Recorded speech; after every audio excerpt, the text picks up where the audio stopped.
Słuchaj, zanim zacznę mówić, chcę, żebyś usłyszał coś ważnego. Zrozumienie tego, czym się z tobą podzielę, zajęło mi dokładnie 76 lat. I zapewniam cię, że niezależnie od tego, czy modlisz się 5 razy dziennie, czy nigdy nie postawiłeś stopy w kościele, jest to dla ciebie ważne. Dlatego proszę, poświęć mi kilka minut i wysłuchaj mnie do końca, nie przewijając filmu. Nazywam się Andrzej.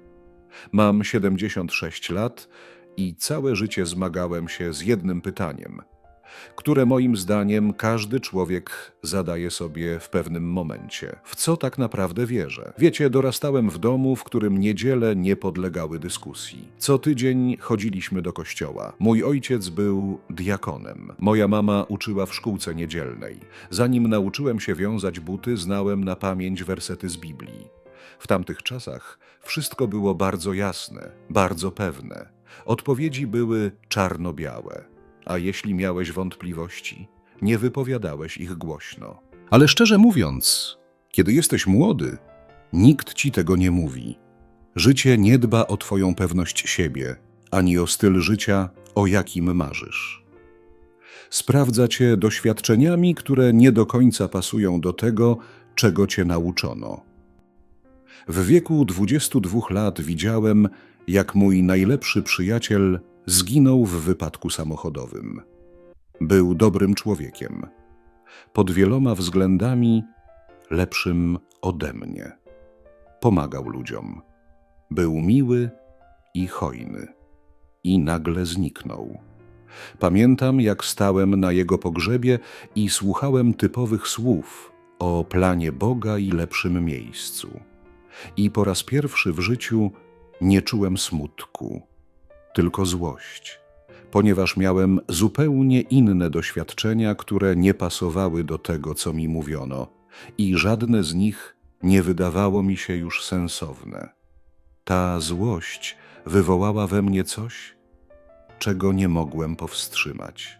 Zacząłem zadawać sobie pytania, prawdziwe pytania, nie takie, jakie zadaje się w szkółce niedzielnej, na które znasz już akceptowalne odpowiedzi. Przeczytałem wszystko, co tylko wpadło mi w ręce. Biblię, tak, ale także Koran, teksty buddyjskie, filozofię hinduską, a nawet pisma ludzi, którzy w nic nie wierzyli. I wiecie, co odkryłem?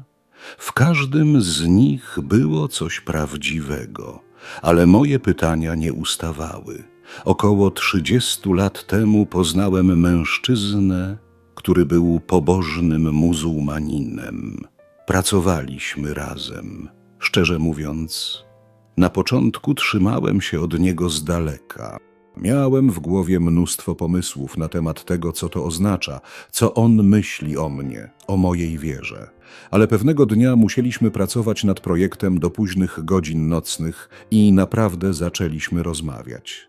Opowiedział mi o 5 filarach islamu, o tym, co modlitwa oznacza dla niego, o dobroczynności, miłosierdziu i podporządkowaniu się czemuś większemu od siebie. Siedząc o 23:00 w prawie pustym biurze, zdałem sobie sprawę, że to, co opisał, jest dokładnie tym samym, czego pragnę, kiedy klękam do modlitwy. Słowa były inne, rytuały były inne, ale potrzeba przywiązania się do czegoś ponad nas samych była taka sama. Teraz posłuchajcie. Wiem, co niektórzy z was myślą.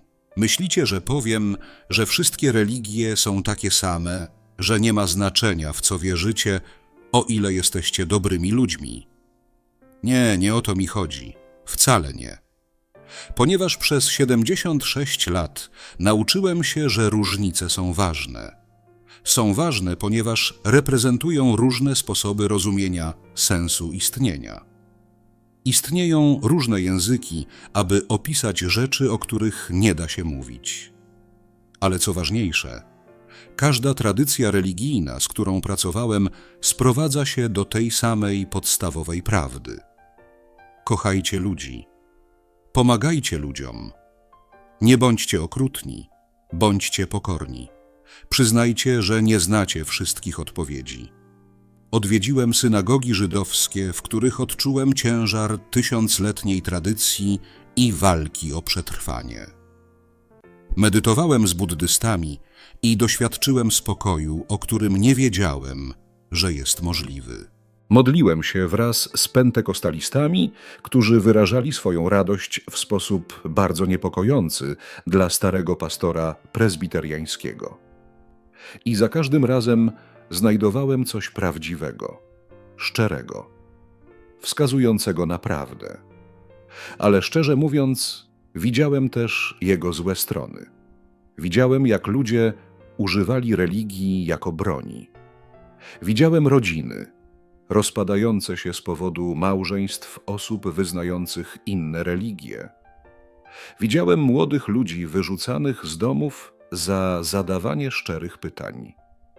Widziałem wojny rozpoczynające się w imię Boga, usprawiedliwianie uprzedzeń i popełnianie aktów przemocy.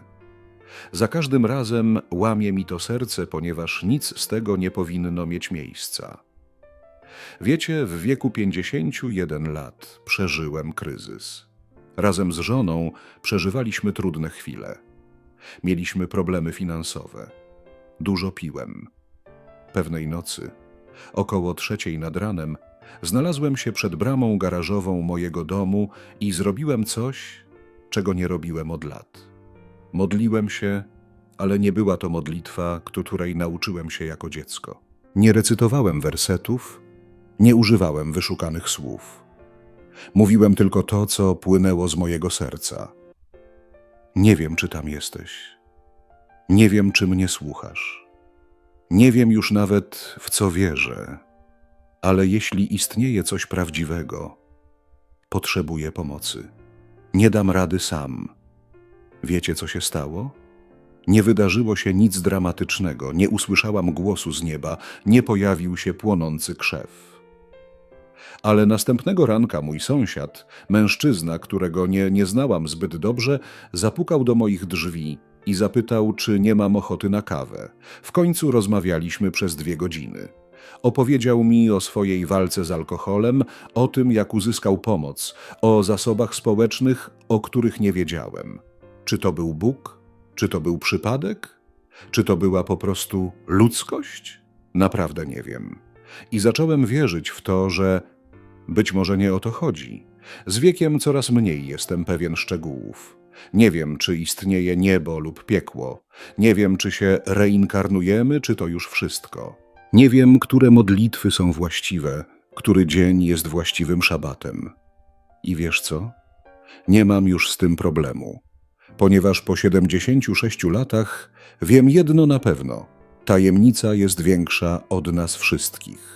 Jest większa niż jakakolwiek księga, jakikolwiek budynek, jakakolwiek tradycja. A właściwą reakcją na tę tajemnicę nie jest pewność.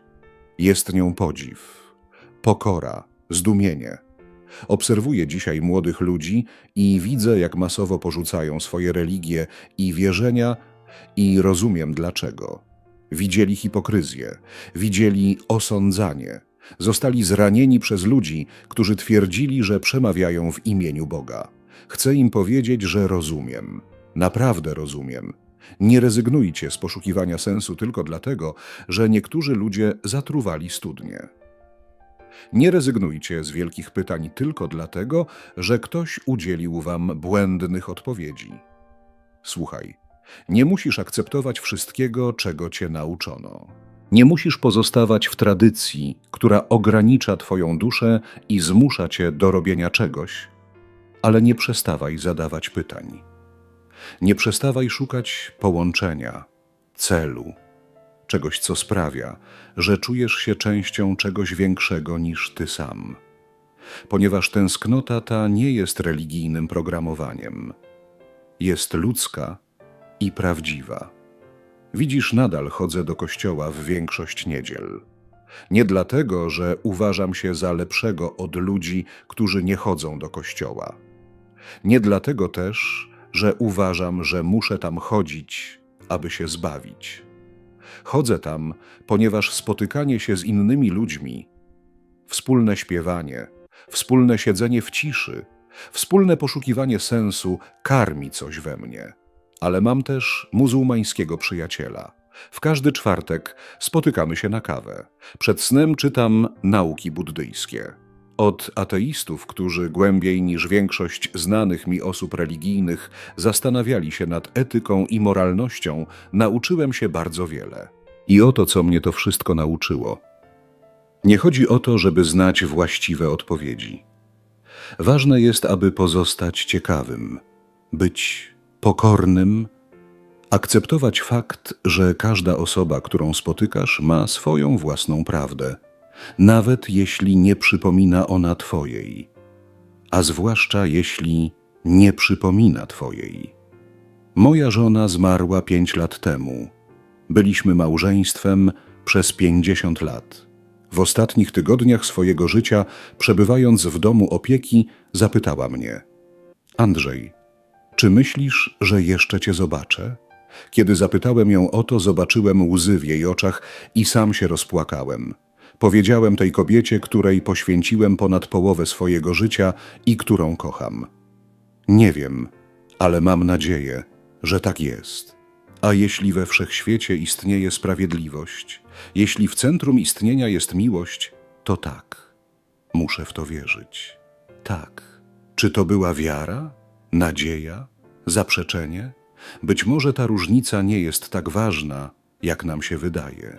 Nauczyłem się, że najważniejsze nie jest to, w co wierzysz, ale to, jak traktujesz ludzi z powodu tego, w co wierzysz. Jeśli twoja wiara sprawia, że jesteś bardziej kochający, współczujący, pokorny i chętny do służenia innym, to znaczy, że spełnia ona swoją rolę. Jeśli sprawia, że stajesz się osądzający, okrutny, arogancki lub tchórzliwy, to znaczy, że coś poszło nie tak. I dotyczy to zarówno chrześcijan, muzułmanów, Żydów, Hindusów, buddystów, jak i wszystkich innych. Szczerze mówiąc, mam 76 lat. Jeśli będę miał szczęście, może zostało mi jeszcze 10 lat życia i wciąż próbuję to zrozumieć. Wciąż zadaję pytania. Wciąż zaskakują mnie miejsca, w których odnajduję prawdę, piękno i sens. I nie chciałbym, żeby było inaczej. Posłuchajcie, niezależnie od tego, czy jesteście głęboko wierzący, czy uważacie to wszystko za bzdury, czy też znajdujecie się gdzieś pomiędzy, czy też wciąż próbujecie to zrozumieć, chcę, żebyście wiedzieli jedno. Wasze pytania są uzasadnione. Wasze wątpliwości nie są oznaką słabości. Poszukiwanie sensu jest waszą najbardziej ludzką cechą. Nie pozwólcie nikomu tego wam odebrać. Bądźcie ciekawi świata, bądźcie pokorni, kochajcie ludzi, pomagajcie im, bądźcie uprzejmi i nie przestawajcie zadawać ważnych pytań, ponieważ to właśnie one czynią nas ludźmi. Wiecie, istnieje tu kanał, na którym ludzie w moim wieku dzielą się tym, czego nauczyło ich życie. Zmagania, poszukiwania i dorastanie. Jeśli ma to dla was znaczenie, bardzo chciałbym, abyście zasubskrybowali ten kanał i włączyli powiadomienia. Być może to, co dzielimy się tutaj, pomoże wam w waszej własnej podróży i sprawi, że zrobicie krok, który zmieni wasze życie. A jeśli macie własną historię, którą chcecie się podzielić, coś, co uważacie, że ludzie powinni usłyszeć, skontaktujcie się z właścicielem kanału, korzystając z adresu e-mail podanego w opisie. Następny film może być właśnie waszym. Zawsze brońcie dobra, bądźcie dobrymi ludźmi i nigdy nie przestawajcie zadawać pytań.